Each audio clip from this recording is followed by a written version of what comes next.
В эфире рубрика «Чрезвычайные происшествия». В студии работает Александр Хавренко. Здравствуйте. Вчера сотрудники ДПС и транспортной полиции задержали своего уже бывшего коллегу, сержанта транспортной полиции Айтала Томского. 26 августа Томский самовольно покинул свой пост. При себе у него был пистолет Макарова и 2 магазина патронов. По городу и в общественном транспорте были размещены ориентировки, благодаря которым прохожие опознали в одном из мужчин сбежавшего полицейского. Айтал Томский был задержан, табельный пистолет изъят. В магазинах полицейские не досчитались 2 патронов. В отношении полицейского проводится проверка, в результате которой он будет уволен из органов внутренних дел.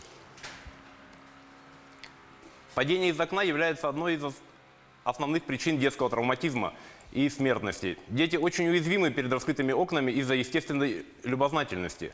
В Якутске с начала текущего года зарегистрировано 21 падение с высоты. 27 августа эта печальная статистика пополнилась еще одним случаем. 5-летний малыш выпал из окна 8-го этажа. 27 августа около 10 часов утра на пульт оператора 02 поступило сообщение о том, что в медучреждение доставлен мальчик 2014 года рождения с кататромбой. Сотрудники полиции установили, что происшествие произошло в многоквартирном жилом доме по улице Лермонтова. В одной из квартир, расположенных на 8-м этаже, находились бабушка и 3 детей. В какой-то момент мальчик, оказавшийся без присмотра бабушки, забравшийся на подоконник, открыл окно и нечаянно выпал, не успев даже вскрикнуть.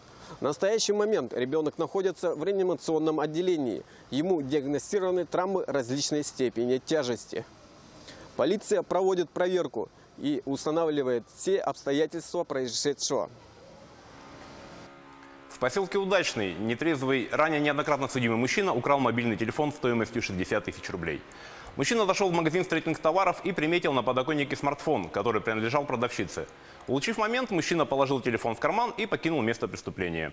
Момент кражи был заснят на камеру наблюдения, установленную в магазине.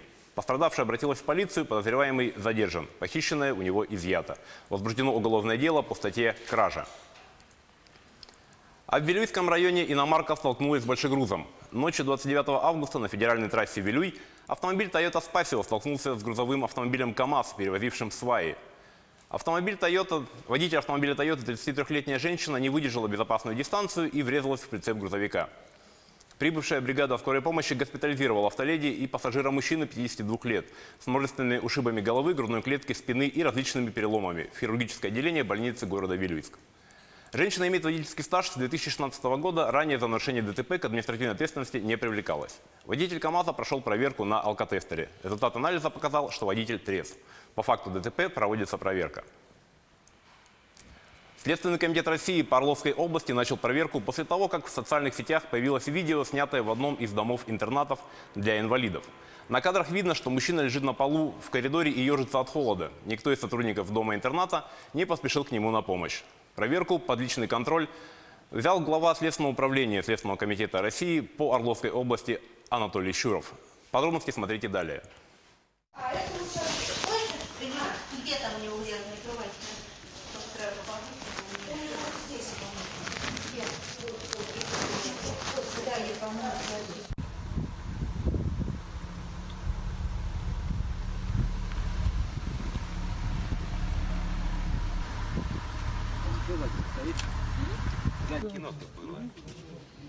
Здравствуйте, товарищи. Здравствуйте. Мужчина лежит на пороге в комнату.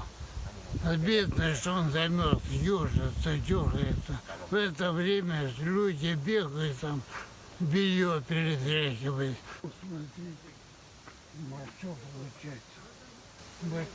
Есть факт, что он находился в коляске, значит, так как проводили дезинфекционные мероприятия, значит, из комнаты всех выселили, они были все на улице.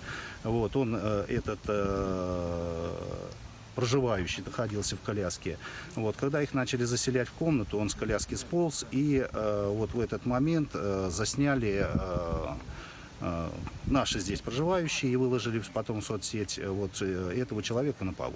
В это время он был оставлен без присмотра, и это естественное нарушение должностных. Значит, ситуация, конечно, совершенно та, которой не должно было быть. То есть в любом случае один из сотрудников должен был находиться с этим человеком. Поэтому после того, как мы сейчас детально во всем разберемся, естественно, будут приняты самые категоричные меры к тем сотрудникам, которые которые допустили эти действия неправомерные, естественно. Поэтому я, конечно, тоже очень жестко к этому вопросу подойду, если действительно все это подтвердится. Не устраивает. На итальянском острове Стромболи произошло извержение вулкана, перепугавшее как местное население, так и многочисленных туристов. Подробности расскажет Елена Островская. Вулканические бомбы и потоки лавы – завораживающее зрелище, если наблюдать его с безопасного расстояния. На жителей небольшого итальянского острова Стромболи и отдыхающих там туристов такая красота заставила вздрогнуть. И буквально в том числе. Извержение, по данным Национального института геофизики и вулканологии, было очень сильным.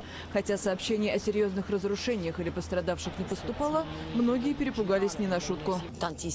Меня ужас охватил. Началась паническая атака. Я 3 часа провела в церкви с детьми, потому что камни падали. Все было черно вокруг. У нас весь дом покрылся пеплом.